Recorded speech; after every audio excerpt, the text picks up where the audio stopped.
इक्लैम्पसिया, that is इक्लैम्पसिया। इक्लैम्पसिया में मैंने आपको बताया कि इक्लैम्पसिया में क्या होगा। इक्लैम्पसिया में क्या होगा कि अगर उसको क्या है, उसको प्री इक्लैम्पसिया भी है, मतलब जो मदर है उसको हाइपरटेंशन है, उसको क्या है, मदर को क्या है, हाइपरटेंशन है, उसको क्या है, हाइपरटेंशन है, और उसको प्रोटीन यूरिया या उसका एंड ऑर्गन डैमेज है, प्लस उसको झटके भी लग रहे हैं, उसको झटके भी लग रहे हैं, तो इसको हम कहेंगे इक्लैम्पसिया। इसको हम क्या कहेंगे, इक्लैम्पसिया। और झटके किसको लग रहे हैं, मदर को लग रहे हैं, ठीक है। तो मटरनल सीजर्स है और उसके साथ उसको प्री इक्लैम्पसिया, तो इसको हम कहेंगे इक्लैम्पसिया। और इसमें क्या आ जाता है, इसमें मदर की डेथ भी हो सकती है। तो मटरनल डेथ क्यों होती है, maternal death maternal death due two stroke, मतलब कि उसको उसमें स्ट्रोक होगा, उसमें क्या होगा, स्ट्रोक होगा, या फिर उसकी खोपड़ी मतलब कि इंट्रा इंट्राक्रेनियल प्रेशर इतना बढ़ जाएगा, मतलब कि जो उसका बीपी होगा, उसका जो ब्रेन की तरफ बीपी इतना ज्यादा इंक्रीज हो जाएगा कि उसको इंट्राक्रेनियल हेमरेज हो सकता है। जो मदर की डेथ है वो क्यों होती है, या तो स्ट्रोक की वजह से हो जाती है, या उसको क्या हो जाता है, इंट्राक्रेनियल हेमरेज हो जाता है, या फिर उसको क्या हो जाता है, एआरडीएस हम किसको कहते हैं, एक्यूट रेस्पिरेटरी डिस्ट्रेस सिंड्रोम, हमने रेस्पिरेटरी सिस्टम में पढ़ा था। ठीक हो गया। तो मटरनल डेथ किस वजह से होती है, स्ट्रोक, इंट्राक्रेनियल हेमरेज और एआरडीएस की वजह से होती है। उसके अलावा हम इसको ट्रीट कैसे करेंगे, जो इक्लैम्पसिया है उसको हम ट्रीट कैसे करेंगे, तो इसका ट्रीटमेंट क्या होगा कि इसको हम अगेन देंगे IV magnesium IV magnesium sulphate. इसको हम क्या करेंगे, आईवी मैग्नीशियम देंगे, मतलब कि इसको हम ना ड्रिप लगाएंगे। ये मैग्नीशियम सल्फेट की ना हम ड्रिप लगाते हैं जब उस बेबी को हमने डिलीवर करना हो, तो सीजर से बचने के लिए हम क्या देंगे उसको, उसकी हम ड्रिप लगाएंगे। किसकी ड्रिप लगाएंगे, आईवी मैग्नीशियम सल्फेट की क्या लगाएंगे, ड्रिप लगाएंगे। और हम क्या देंगे, एंटी हाइपरटेंसिव ड्रग्स देंगे। और हाँ, इसका जो डेफिनेटिव ट्रीटमेंट है कि हम बेबी की इमीडिएट डिलीवरी कराएंगे, हमने फौरन फौरन क्या करानी होगी, बेबी की डिलीवरी करानी होगी, वरना मदर की डेथ भी हो सकती है। ठीक है। तो डेफिनेटली ट्रीटमेंट ऑफ इक्लैम्पसिया, प्री इक्लैम्पसिया और इन सब चीजों का क्या है, दैट इज इमीडिएट डिलीवरी। ठीक हो गया। तो इसमें कोई मसले वाली बात नहीं है, सिर्फ आपने ये याद रखना है कि अगर प्री इक्लैम्पसिया भी हो और उसके साथ उसको झटके भी लग रहे हो, तो इसको हम कहते हैं इक्लैम्पसिया। इसको हम क्या कहते हैं, इक्लैम्पसिया कहते हैं। ओके। उसके बाद हम आगे चलते हैं और अब हम बात करते हैं कि दैट इज हेल्प सिंड्रोम। और हेल्प सिंड्रोम क्या होता है, इसको हमने हिमाटोलॉजी में पढ़ा था, दोबारा पढ़ते हैं। तो हेल्प सिंड्रोम में आपने याद रखना है, इसको हम इस तरह लिखते हैं, HELP, हेल्प सिंड्रोम। ठीक है। हेल्प सिंड्रोम में क्या क्या चीजें आती है, तो इसको हम जरा देख लेते हैं, बिल्कुल आसान सा बातें हैं इसमें। सबसे पहले क्या होगा कि इसमें होता क्या, इसकी डेफिनेशन लिखे पहले। तो इसकी डेफिनेशन ये होगी कि अगर क्या हो, प्री इक्लैम्पसिया हो, अगर क्या हो, प्री इक्लैम्पसिया विद थ्रोम्बोटिक, ये लिख लें अगर नहीं लिखा हुआ तो, with thrombotic micro micro angiopathy, मतलब कि जो माइक्रो वेसल्स हैं, जो वेसल्स है उनमें क्या हो गया है, उनमें क्या हो गया है, थ्रोम्बस बन गया है। जो माइक्रो वेसल्स हैं, माइक्रो एंजियोपैथी ऑफ लिवर। ठीक है। अगर जो लिवर है, मतलब जो लिवर है उसकी जो माइक्रो वेसल्स हैं, उसकी जो छोटी छोटी वेसल्स हैं, अगर उसमें थ्रोम्बस भी है, मतलब जो लिवर है उसमें थ्रोम्बस भी बन गया है, प्लस उसके साथ उसको प्री इक्लैम्पसिया भी है।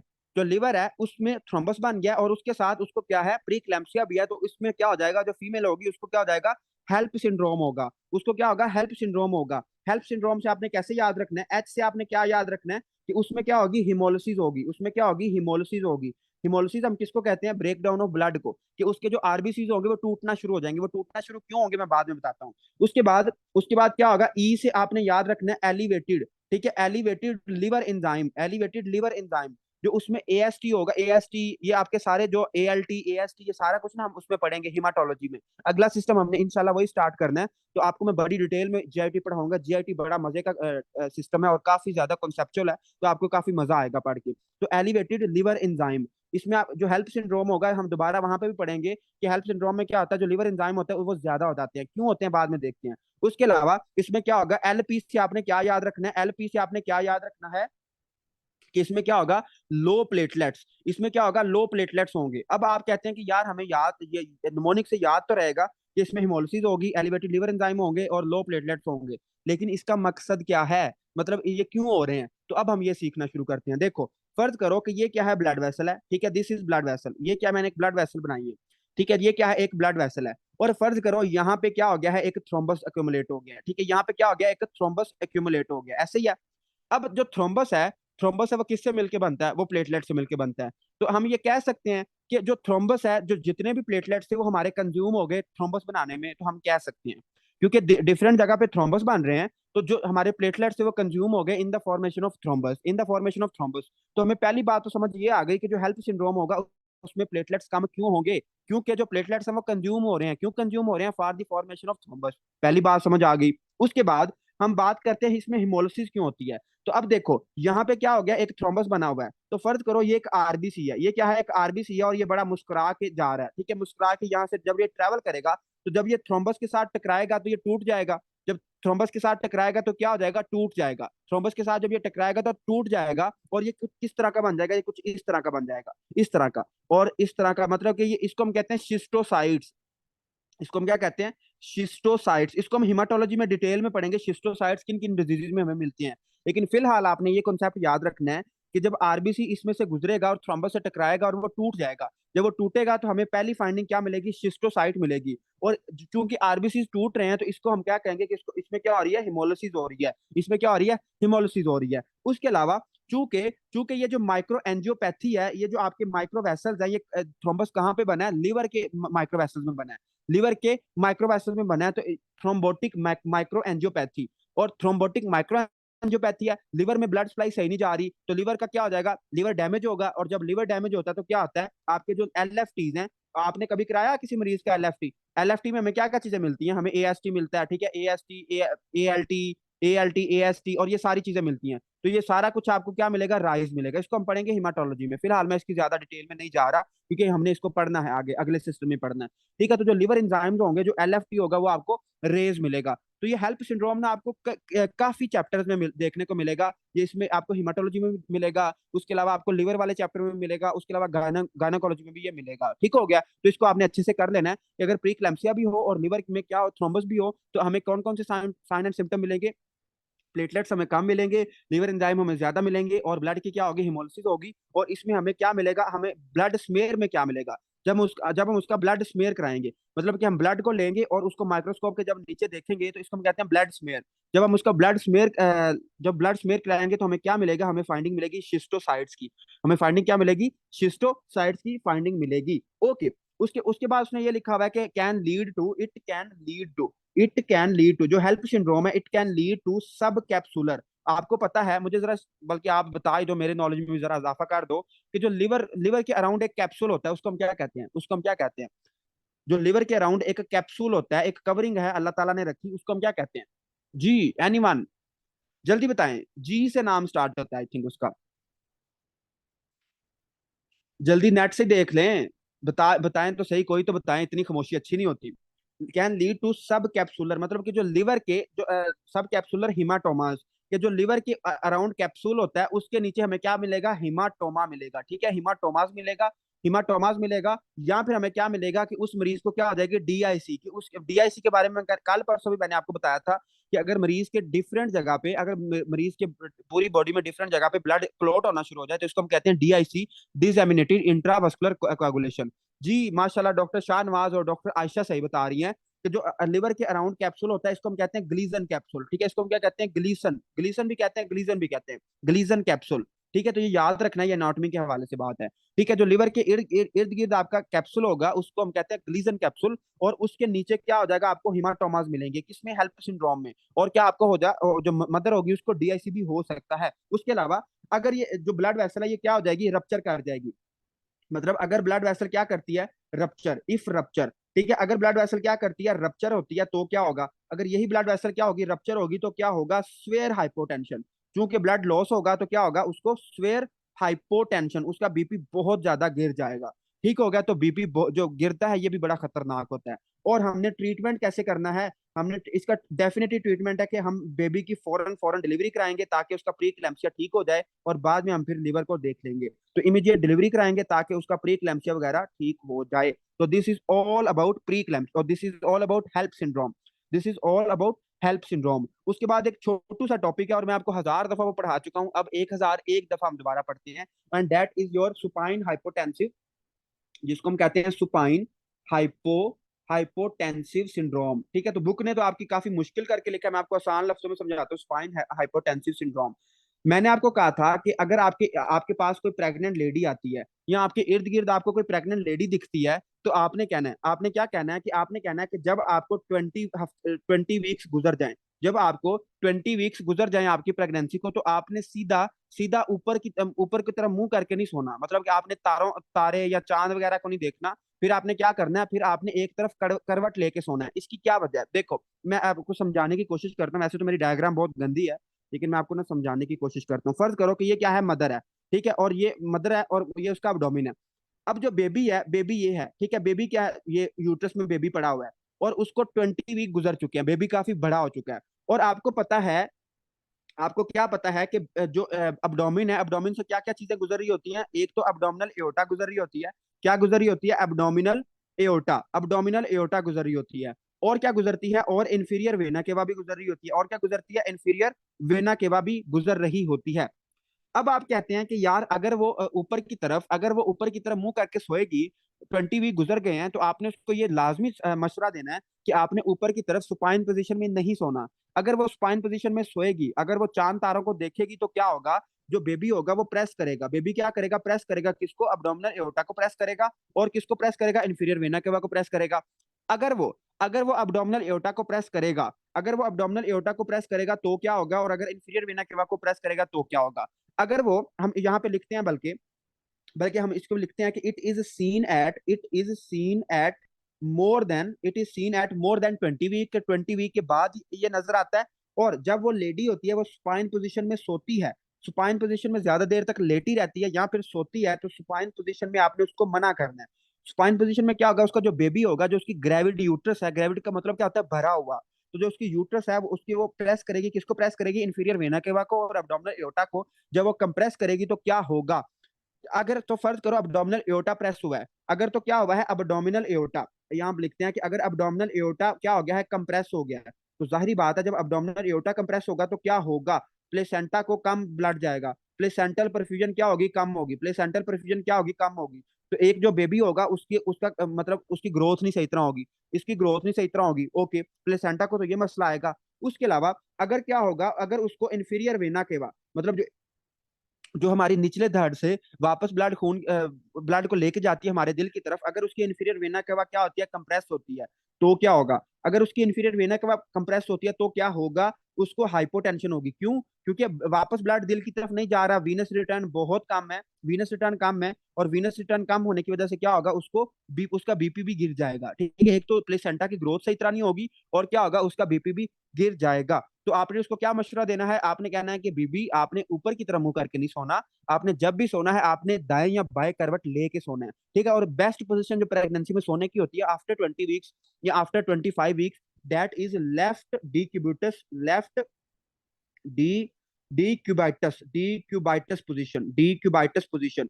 इसको आसान लफ्जों में मैं आपको बताता हूँ कि उसको आपने कहना है कि आपने लेफ्ट साइड पे आपने अपना बाई या दाई, हाँ बाई, हाँ बाई तरफ करवट लेके सोना है, ठीक है, बाई तरफ करवट लेके सोना है, बाई तरफ करवट लेके सोना, सीधा नहीं सोना। अगर आप सीधा सोओगे तो आपको बीपी गिर सकता है और आपको चक्कर आ सकते हैं या आपको और प्रॉब्लम हो सकती है। तो मुझे जल्दी से बताएं, शाबाश, सारे लावे बताएंगे कि हेल्प सिंड्रोम और सुपाइन हाइपोटेंशन सिंड्रोम दोनों क्रिस्टल क्लियर समझ आ गए हैं, कोई मसला तो नहीं रह गया, जल्दी बताएं। जी, सबको समझ आ रही है, ओके, माशाल्लाह जी माशाल्लाह, बहुत अच्छी बात है। ओके, हम आगे चलते हैं। अब आगे बिल्कुल आसान सी बातें हैं और हम आगे जान, बल्कि आगे ये पढ़ लेते हैं। आगे उसने ये लिखा हुआ है कि अब हम हमारे ना ट्यूमर स्टार्ट हो गया, गायनोकोलॉजी, गायनोकोलॉजिकल ट्यूमर। और मैं एक बात आपको बता दूं क्रिस्टल क्लियर, जो आगे अब जो हमारी पैथोलॉजी स्टार्ट होगी, ये थोड़ी सी आपको बोर लग सकती है। मतलब आपको अभी तक, बल्कि जो रिप्रोडक्टिव की पैथोलॉजी ने थोड़ी सी बोर सी है, मैं बड़ी कोशिश करता हूँ कि आपके लिए इंटरेस्टिंग बनाऊं, लेकिन किसी किसी टॉपिक में मेरा भी बस नहीं चलता।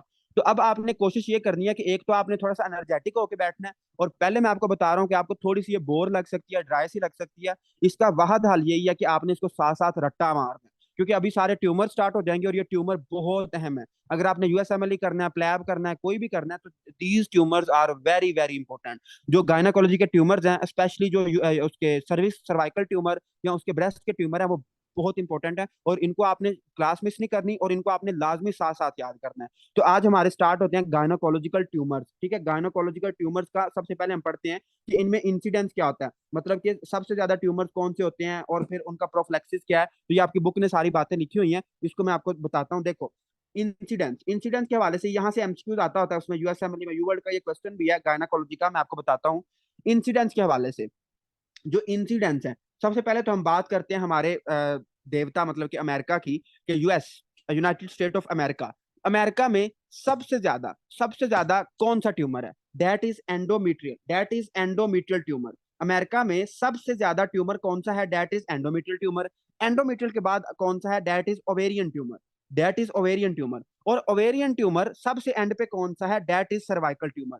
अब यहाँ से वो जो अमेरिकन है वो थोड़ी सी शो मारते हैं, मतलब कि वो थोड़ा सा अपना आप दिखाते हैं, वो ये सवाल लाजमी पूछते हैं। सवाल वो क्या पूछते हैं मैं आपको बताता हूँ। देखो, वो आपको कहेंगे कि अमेरिका में सबसे वो इस तरह नहीं डायरेक्ट नहीं पूछेंगे, मैं आपको डायरेक्ट समझा रहा हूँ, लेकिन वो किसी और तरीके से पूछेंगे।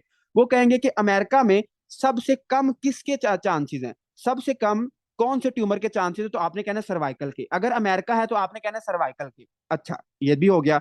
लेकिन अगर वो आपको कहते हैं कि अच्छा अमेरिका तो सुपर पावर है, लेकिन बाकी जो गरीब कंट्रीज हैं, जो बाकी पूरी दुनिया है, उनमें कौन सा चांस उनमें सबसे जो मोस्ट इंसिडेंस के हवाले से मोस्ट कॉमन कैंसर है वो कौन सा है? तो आपने कहना है इन वर्ल्ड वाइड, पूरी दुनिया में, इन वर्ल्ड वाइड पूरी दुनिया में, अमेरिका के अलावा, अमेरिका में सर्वाइकल कैंसर सबसे कम है, लेकिन पूरी दुनिया में जो सबसे ज्यादा कैंसर है in world wide gynaecological tumour में, in world wide cervical cancer, जो सर्विक्स का कैंसर है, cervical cancer is more common, cervical cancer is more common. अब आप कहते हैं कि यार ये क्या हुआ कि अमेरिकन तो फिर इतने स्ट्रॉन्ग है? नहीं, अमेरिकन स्ट्रॉन्ग नहीं है, अमेरिकन स्ट्रॉन्ग नहीं है। उनमें है क्या चीज, मैं आपको बताता हूँ। ये गायनाकोलॉजी, ये उसमें भी लिखा हुआ है और इधर भी लिखा हुआ है, और इसमें से वो क्वेश्चन पूछते हैं। अगर आपने यूएसएमएल करना है तो आपको ये पॉइंट लाजमी क्लियर करना पड़ेगा।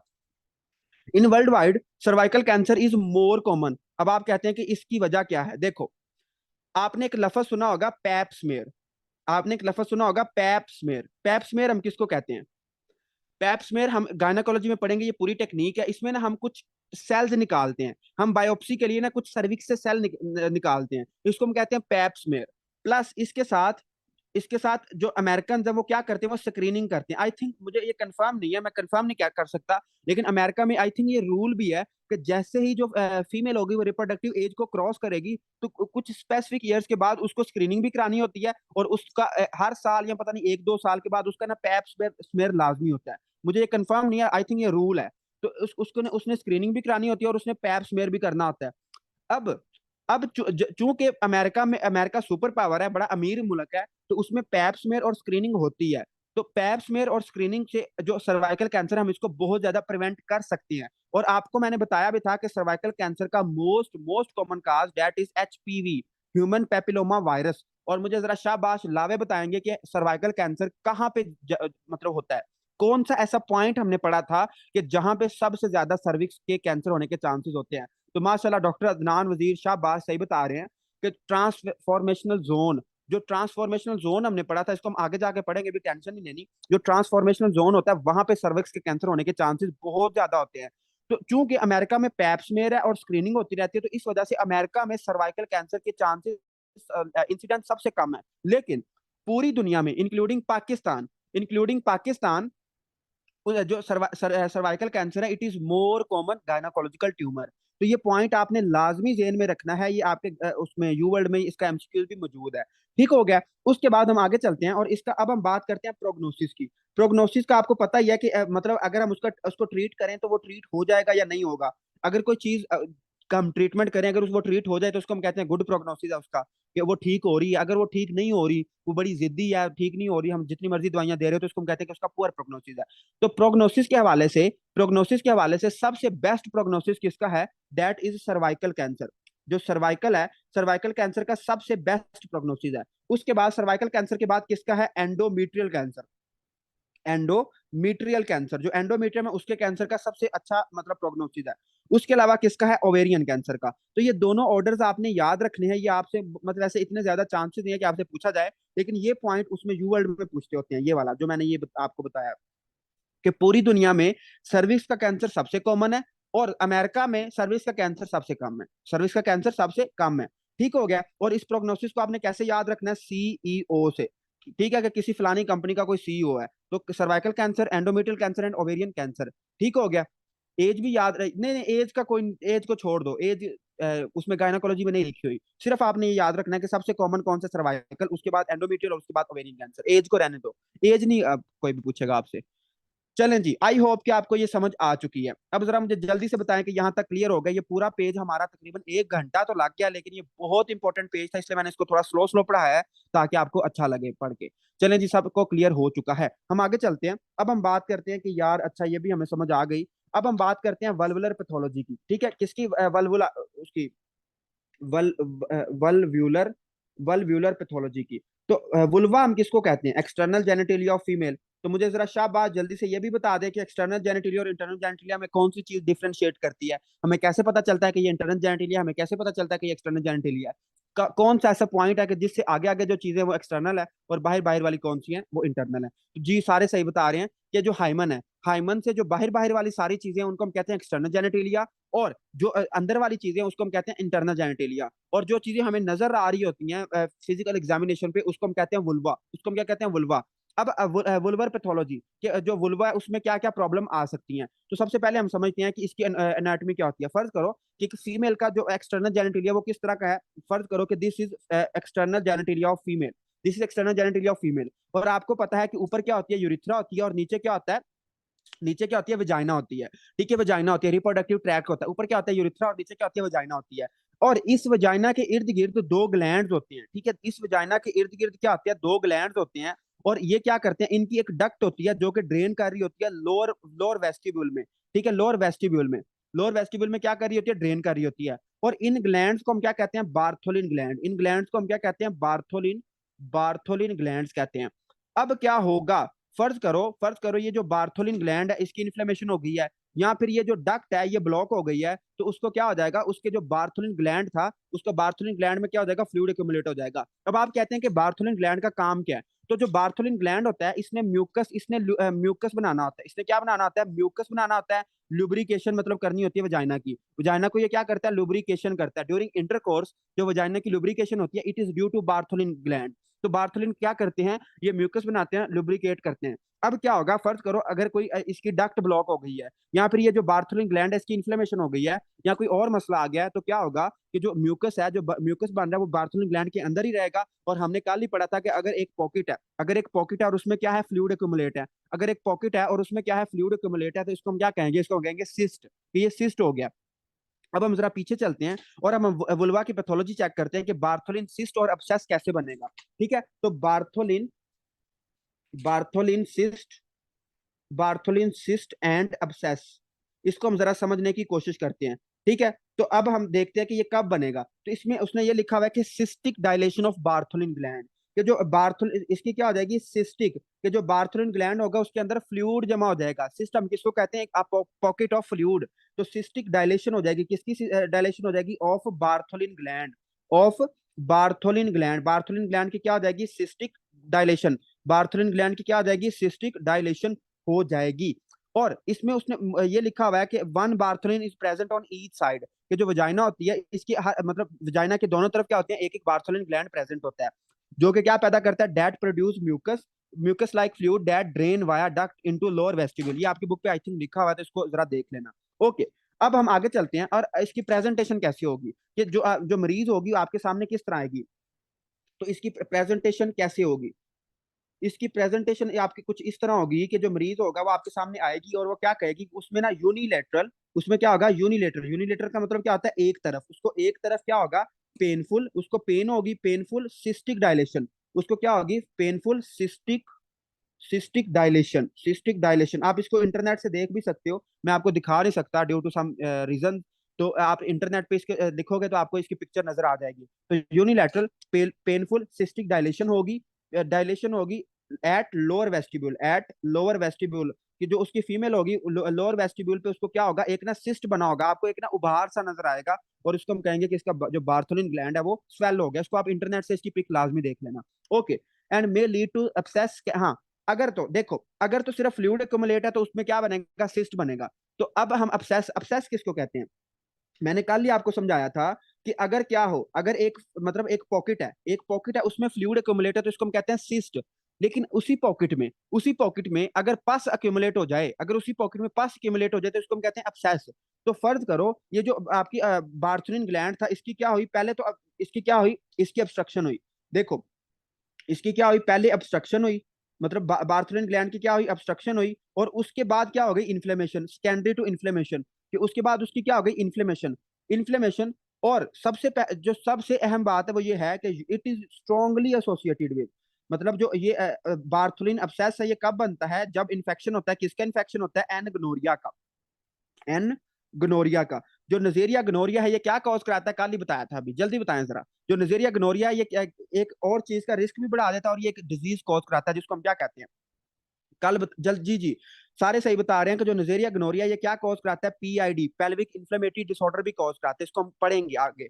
उसके अलावा जो नजेरिया गनोरिया है ये और क्या कॉज कराता है, increase risk of ectopic pregnancy. Ectopic pregnancy के ये चांसेस भी बढ़ा देता है, एक्टोपिक प्रेगनेंसी के चांसेस भी ये बढ़ा देता है। तो this is all about Bartholin cyst या बार्थलिन अब्सेस। अगर सिर्फ फ्लूइड एक्यूमुलेट है तो इसको हम सिस्ट कहेंगे, अगर उसकी जगह रेशा पड़ गया है, उसको पस एक्यूमुलेट हो गई है, तो इसको हम कहेंगे, इसको हम क्या कहेंगे, we will call it we will call it abscess, Bartholin abscess. Okay, हम आगे चलते हैं। अब हम बात करते हैं that is lichen sclerosis, lichen सेक्लोरोसिस।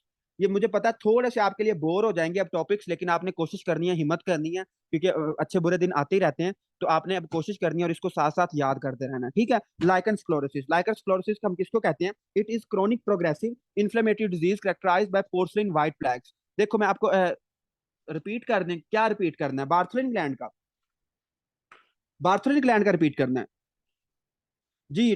Doctor Zeeshan कह रहे हैं जी बार्थलिन ग्लैंड का एक दफा रिपीट कर दे। देखिए मैं आप सबको बता देता हूँ, बार्थलिन ग्लैंड के बारे में मैंने ये बताया कि फर्ज करो ये जो फीमेल है उसका एक्सटर्नल जेनेटिलिया, और नीचे क्या है, वजाइना, और ऊपर क्या है, यूरिथ्रा है, ठीक है, दिस इज यूरिथ्रा, और नीचे क्या है, वजाइना। अब हमें पता है कि जो वजाइना है, वजाइना का जो लोअर पोर्शन होता है, इसमें इसमें दो ग्लैंड होते हैं दोनों तरफ, और उसको हम कहते हैं बार्थलिन ग्लैंड, उसको हम क्या कहते हैं, बार्थलिन ग्लैंड कहते हैं। और वो क्या करते हैं, जब वो फीमेल सेक्सुअली एक्टिव होती है तो उसमें वो म्यूकस लाइक सब्सटेंस बनाते हैं, ताकि जो फीमेल का वजाइना है वो क्या हो जाए, ल्यूब्रिकेट हो जाए। अब जो बार्थलिन ग्लैंड है, फर्ज करो उसको इन्फ्लेमेशन हो गई है, बार्थलिन ग्लैंड की कोई इन्फ्लेमेशन हो गई है, या फिर ये जो डक्ट है, ये जो बार्थलिन ग्लैंड की डक्ट है, ये ब्लॉक हो गई है। जब ये ब्लॉक होगी तो जो बार्थलिन ग्लैंड के अंदर म्यूकस बनेगा वो अंदर ही रहेगा। जब वो अंदर ही रहेगा तो इसको हम कहेंगे बार्थलिन सिस्ट, इसको हम क्या कहेंगे, बार्थलिन सिस्ट। अब उसने यही लिखा हुआ है कि जो it is cystic dilation of Bartholin gland, जो बार्थलिन ग्लैंड होगा वो डायलेट कर जाएगा। तो आप इसकी इंटरनेट से पिक्चर लाजमी देख लेना, या काफी आपके काम आएगी आगे जाके। इसमें क्या होता है, जो उसका लोअर वेस्टिब्यूल होता है वो स्वेल हुआ होता है, आपको लगेगा कि यार इसको ना एक तरफ बहुत कोई बड़ी चीज है, तो इसको हम कहते हैं cystic dilation of Bartholin gland. ये एक तरफ होती है, mostly it is unilateral but it can be bilateral, ये दोनों तरफ भी हो सकती है, लेकिन मोस्टली ये एक तरफ होती है। और इसमें क्या होगा, इसमें पेनफुल, उसको पेन भी होगी, और उस सिस्टिक डायलेशन होगी एट लोअर वेस्टिब्यूल। फीमेल आपको कहेगी कि मेरे पेन होती है, ठीक है, और आप जब उसको एग्जामिन करोगे तो क्या होगा, उसकी सिस्टिक डायलेशन हुई होगी। और अब अब्सेस हम किसको कहेंगे, अब्सेस कब होगी, कि अगर ऑब्स्ट्रक्शन हुई, ऑब्स्ट्रक्शन होने से क्या हुआ कि बार्थलिन ग्लैंड में फ्लूइड एक्युमुलेट हो गया, उसके बाद अगर उसको इन्फ्लेमेशन भी हो जाती है, उसको इन्फेक्शन हो जाता है, जब इन्फ्लेमेशन होती है, इन्फेक्शन होता है, तो क्या होता है, पस एक्युमुलेट हो जाएगी, रेशा पड़ जाएगा। जब रेशा पड़ जाएगा तो सिस्ट को हम क्या कहेंगे कि इसको क्या हो गया है, बार्थलिन अब्सेस हो गया है। अब इसको क्या हो गया है, बार्थलिन अब्सेस हो गया है। और इसकी स्ट्रॉन्ग एसोसिएशन किसके साथ है, नजेरिया ग्नोरिया के साथ, कि Neisseria gonorrhoea can cause Bartholin abscess. Neisseria gonorrhoea can cause Bartholin abscess, और जो नजेरिया ग्नोरिया है it can cause PID, pelvic inflammatory disorder भी ये कॉज करा सकता है, और एक्टोपिक प्रेगनेंसी के चांस भी ये बढ़ाता है, इसको हमने कल ही पढ़ा था। ओके, आई होप कि डॉक्टर जिशान को समझ आ गया। अब हम आगे चलते हैं, that is lichen sclerosis. Lichen sclerosis में हमने आपने क्या याद रखना है, it is chronic progressive inflammatory progressive inflammatory disease characterised by, ये ध्यान से समझना, डिजीज करेक्टराइज्ड बाय, इसमें क्या होता है, तो इट इज करेक्टराइज्ड बाय, इसमें होता क्या है कि पोर्सलिन, ठीक है, पोर्सलिन, जिस तरह पोर्सलिन होती है ना, मतलब पोर्सलिन आप इंटरनेट से देख सकते हो ये क्या होती है, इसकी पिक्चर देख लेना, बाय पोर्सलिन वाइट प्लाक्स, ठीक है, पोर्सलिन वाइट प्लाक्स। अब इसको मैं समझाता हूँ ये क्या होता है, white plaques that can be haemorrhagic. इसको जरा हम समझते हैं कि ये मैंने क्या लिखा है। देखो ये जो लाइकन स्क्लेरोसिस है, इसमें क्या होता है, इसमें जो उसका फीमेल की वजाइना होगी, उसमें क्या होंगे, उसमें वाइट वाइट प्लाक्स बनेंगे। उसमें क्या बनेंगे, वाइट वाइट प्लाक्स बनेंगे, और अगर वो उसको रब करेगी या उसका जो जेनिटल ट्रैक्ट है उसमें क्या बनेंगे, वाइट प्लाक्स बनेंगे, और जब वो रब करेगी तो उसको ब्लीडिंग होगी, तो इट कैन बी हेमोरेजिक। जब वो उस जो जब वो उसको रब, क्योंकि इसमें ना खारिश होती है, मैं आपको समझाता हूँ यार सारा। तो ये जो व्हाइट प्लाक्स है इसको हम कहते हैं ल्यूकोप्लेकिया, इसको हम क्या कहते हैं, ल्यूकोप्लेकिया भी कहते हैं, ल्यूकोप्लेकिया। ल्यूको का मतलब ही व्हाइट होता है। जो वजाइना होगी, जो उसका रिप्रोडक्टिव ट्रैक होगा, उसमें क्या होगा, उसमें व्हाइट व्हाइट प्लैक्स बनेंगे, दैट कैन बी हेमरेजिक। उसमें क्या हो सकती है, ब्लीडिंग भी हो सकती है। लेकिन इसमें जो सबसे अहम बात है वो ये है, इसमें क्या होता है, इसमें थिनिंग ऑफ, इसको आई थिंक ये नहीं लिखी हुई, इसको लिख लेना, thinning of epidermis, thinning of epidermis. जो उसकी वजाइना की एपिडर्मिस होगी वो थिन हो जाएगी, एंड सेक्लोरोसिस, और सेक्लोरोसिस हो जाएगी मतलब कि फेब्रोसिस, और सेक्लोरोसिस मतलब कि फिब्रोसिस हो जाएगी। किसकी फिब्रोसिस होगी, fibrosis, fibrosis of the dermis. जो डर्मिस होगा उसकी फिब्रोसिस हो जाएगी, और जो उसका एपिडर्मिस है वो क्या हो जाएगी, थिन हो जाएगी। जो उसकी, आपको पता है ना कि ऊपर एपिडर्मिस होती है, नीचे डर्मिस होती है, तो डर्मिस की क्या हो जाएगी, फिब्रोसिस हो जाएगी, और उसकी जो एपिडर्मिस है वो क्या हो जाएगी, वो क्या हो जाएगी, थिन हो जाएगी। अच्छा, अब उसके बाद आपने जो दूसरी बात याद रखनी है कि इसमें जो स्किन होगी वो फ्रेजाइल हो जाएगी। फ्रेजाइल का मतलब पता है किसी को, स्किन क्या हो जाएगी, फ्रेजाइल। फ्रेजाइल का मतलब होता है नाजुक, ठीक है, फ्रेजाइल का मतलब होता है सेंसिटिव। स्किन बहुत ज्यादा फ्रेजिल हो जाएगी, स्किन क्या हो जाएगी, फ्रेजाइल हो जाएगी। और जब वो रब करेगी, जब वो उधर रब करेगी, क्योंकि वहां पे उसको खारिश होगी, जब वो रब करेगी तो उसको क्या होगी, एरोजन होगी, ठीक है, जो वो प्लैक्स होंगे वो डैमेज होंगे और उसको ब्लीडिंग स्टार्ट हो जाएगी। तो इसको हम कहते हैं कि जो स्किन है वो फ्रेजिल हो गई है और एरोडिड हो गई है, मतलब कि उसको एरोजन स्टार्ट हो जाएगी। और इट में एक्सटेंड टू, ये आपकी बुक की लाइन भी है, इट में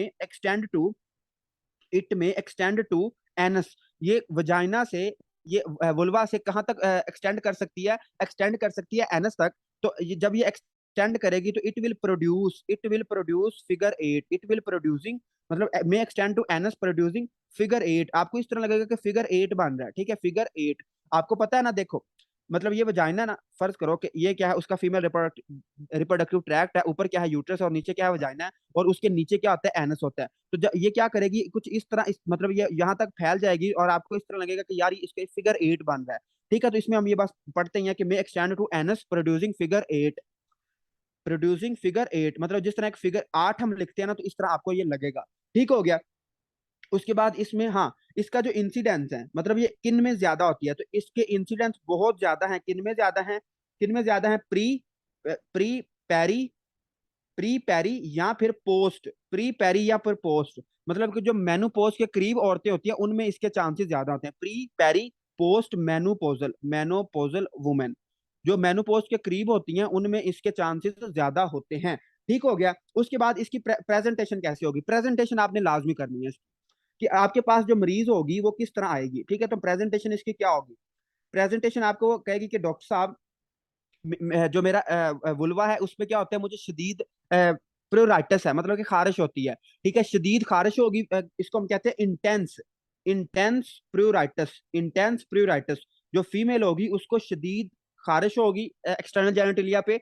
और क्या होगा, उसको डिस्पेरूनिया हो गया, उसको क्या होगा, डिस का मतलब क्या होता है, बल्कि इसको लफ्जों में लिखे हैं, डिस का मतलब होता है पेन, डिस का मतलब क्या होता है, पेन। और पेरूनिया का मतलब क्या होता है, डिस्पेरियूनिया। ठीक है, डिस्पेरियूनिया का मतलब होता है इंटरकोर्स। कि वो आपको आपसे कहेगी कि डॉक्टर साहब, जो एक्सटर्नल जेनिटलिया वहां पे खारिश होती है, और जब मैं इंटरकोर्स करती हूँ तो शदीद पेन होती है, इसको हम कहते हैं डिस्पेरियूनिया। ठीक है, पेरियूनिया का मतलब होता है इंटरकोर्स। तो pen during intercourse, pen during intercourse, intercourse के दौरान अगर उसको पेन हो और उसको खारिश हो, और इसमें इसके अलावा और क्या होता है, उसको डिसयूरिया, उसको क्या होता है, डिसयूरिया, मतलब जब वो यूरिन करती है तो ये जो चूंकि ये उसके यूरिथ्रा तक भी फैला होता है, तो उसको क्या होगा, डिसयूरिया, उसको यूरिनेशन में भी प्रॉब्लम होगी, उसको यूरिनेशन में भी पेन होगी। इसके अलावा और क्या होता है, उसको डिसशीजिया, उसको क्या होता है, डिसशीजिया, डिसशीजिया के आगे लिखें, डिस का मतलब होता है पेन, और शीजिया के आगे लिखें, it is difficulty in defecation, शीजिया का मतलब होता है डेफिकेशन। तो वो कहेगी कि डॉक्टर साहब, जब मैं डेफिकेट करती हूँ तब भी पेन होती है, जब मैं इंटरकोर्स करती हूँ तब भी पेन होती है, जब मैं यूरिन करती हूँ तब भी पेन होती है, और वहां पे बहुत ज्यादा खारिश रहती है। और क्या होता है, और इसमें, हाँ, बस इसने यही सिम्टम लिखी हुई है, इंटेंस प्रोराइटिस है, डिस्पेरूनिया है, और क्या है, डिसयूरिया है, और डिसशीजिया है। तो आप बताएं कि क्या मसला है, तो आपने उसको सस्पेक्ट करना है कि इसको क्या हो सकता है, लाइकन सेक्लोरोसिस हो सकता है। इसको क्या हो सकता है, इसको फंगल इन्फेक्शन हुआ पड़ा है वुल्वा का, और इसको हम कहते हैं लाइकन सेक्लोरोसिस कहते हैं। और इट इज बिनाइन, ये मोस्टली बिनाइन होता है, मतलब ये इतना फैलता नहीं है, लेकिन but it increases slight increase risk of small cell carcinoma. Small cell carcinoma के भी ये चांसेस बढ़ा देता है। इसको हम पढ़ेंगे स्मॉल सेल कार्सिनोमा क्या होता है। ठीक हो गया। तो इसकी प्रेजेंटेशन आपने लाजमी करनी है कि वो आपको आपको कहेगी कि डॉक्टर साहब खारिश होती है, और क्या होता है, जब मैं इंटरकोर्स करती हूँ तब भी पेन होती है, जब मैं डेफिकेट करती हूँ तब भी पेन होती है, जब मैं यूरिनेशन करती हूँ तब भी पेन होती है। तो बताएं मुझे क्या मसला। तो आपने कहना लाइकन सेक्लोरोसिस है आपको। ओके, हम आगे चलते हैं, और आगे है आपका topic that is lichen simplex. That is lichen simplex. तो लाइकन सिंप्लेक्स को हम देखते हैं। लाइकन सिंप्लेक्स क्या है, it is also fungal infection. तो इसमें क्या होगा, लाइकन सिंप्लेक्स में क्या होगा, it is hyperplasia of vulvular squamous epithelium. इसमें क्या होगा, इसमें हाइपरप्लेजिया होगा। इसमें क्या होगा, हाइपरप्लेजिया। हाइपरप्लेजिया का तो मतलब पता है ना, हाइपरप्लेजिया का मतलब होता है increase number of cells. Increase number of cells, अगर सेल्स का ज्यादा हो जाए, नहीं नहीं, फंगल थ्रश और होता है, वो फंगल कैंडियासिस होता है, फंगल थ्रश कैंडियासिस की वजह से होता है, ये और चीज है। hyperplasia, it is hyperplasia of valvular, it is hyperplasia of valvular squamous epithelium। जो वुल्वा का स्क्वेमस एपिथेलियम है, अगर उसका हाइपरप्लेजिया हो जाए तो इसको हम क्या कहते हैं, इसको हम क्या कहते हैं, lichen simplex. Hyperplasia of vulvular squamous epithelium, squamous epithelium का अगर क्या हो जाए, हाइपरप्लेजिया हो जाए, तो इसको हम क्या कहते हैं, लाइकन सिंप्लेक्स कहते हैं। और इसकी प्रेजेंटेशन आपको कैसे मिलेगी, इसकी प्रेजेंटेशन भी आपको उससे मिलती जुलती ही होगी। प्रेजेंटेशन आपको कैसे मिलेगी, आपने क्या कहना है कि इसमें क्या होगा, ल्यूकोप्लेकिया। ठीक है, इसमें भी हमें व्हाइट व्हाइट प्लाक्स मिलेंगे, ल्यूकोप्लेकिया मिलेगा, प्लस इसके साथ और क्या मिलेगा, थिक थिक लेदरी वल्वुलर स्किन। ये एक डिफरेंशिएटिंग पॉइंट है।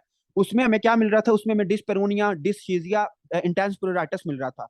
इसमें भी आपको प्लूराइटिस होगा, इसमें भी खारिश होगी, लेकिन इसमें आपको जो जब आप फिजिकल एग्जामिनेशन करोगे तो आपको क्या मिलेगा, थिक लेदरी। ठीक है, थिक लेदरी, जो उसका वुल्वा होगा वो काफी ज्यादा आपको थिक दिखाई देगा।